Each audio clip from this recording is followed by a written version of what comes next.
Les strongles gastro-intestinaux sont des nématodes parasites du tube digestif. Pour suivre le niveau d'excrétion parasitaire du troupeau, des analyses coproscopiques doivent être régulièrement effectuées, en moyenne 2 à 3 fois par an.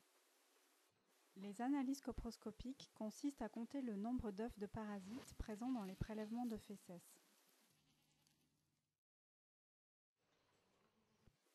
Ces analyses sont effectuées sur les fécès de 10 chèvres du troupeau, 8 multipares et 2 primipares. Pour prélever, il est nécessaire de s'équiper de gants. Les fécès sont prélevés directement dans le rectum des chèvres. Une autre possibilité consiste à récupérer les fécès au moment de l'excrétion par l'animal. La quantité à prélever par animal est de 5 à 10 crottes environ. Si les prélèvements ne sont pas acheminés immédiatement au laboratoire, ils doivent être conservés au frigo. Plusieurs méthodes de préparation des échantillons et d'analyse copro peuvent être suivies. Les copros individuels, les copros de mélange ou encore les copros de broyat. Dans le cas de coproscopie individuelle, les prélèvements des 10 chèvres sont placés dans 10 sachets différents.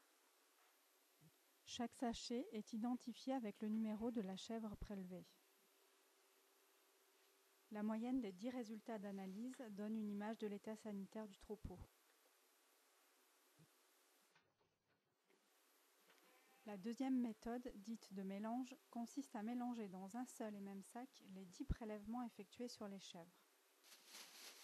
Le sac est secoué, puis un prélèvement d'environ 3 grammes y est effectué en vue de l'analyse.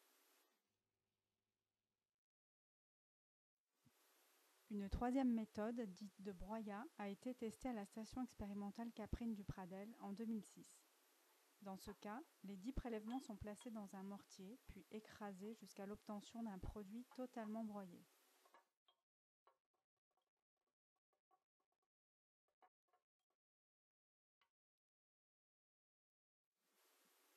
Un prélèvement de l'équivalent d'une cuillère à soupe est effectué dans le broyat pour l'analyse.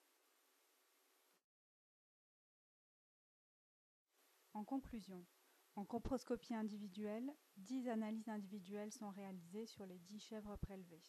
Il s'agit de la méthode la plus précise, mais assez lourde puisqu'elle nécessite de faire 10 analyses. La méthode de mélange permet de ne réaliser que 2 analyses coproscopiques sur le mélange des 10 prélèvements. Enfin, la méthode de broyat, elle, permet de réduire à une seule analyse coproscopique sur le mélange des 10 chèvres, ce qui permet de minimiser les coûts d'analyse.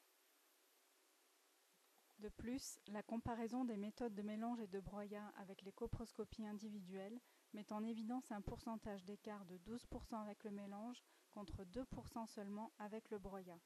Ainsi, la méthode de broyat est la plus pertinente en termes de rapport coût et fiabilité et permet d'accéder plus facilement au suivi parasitaire de son troupeau.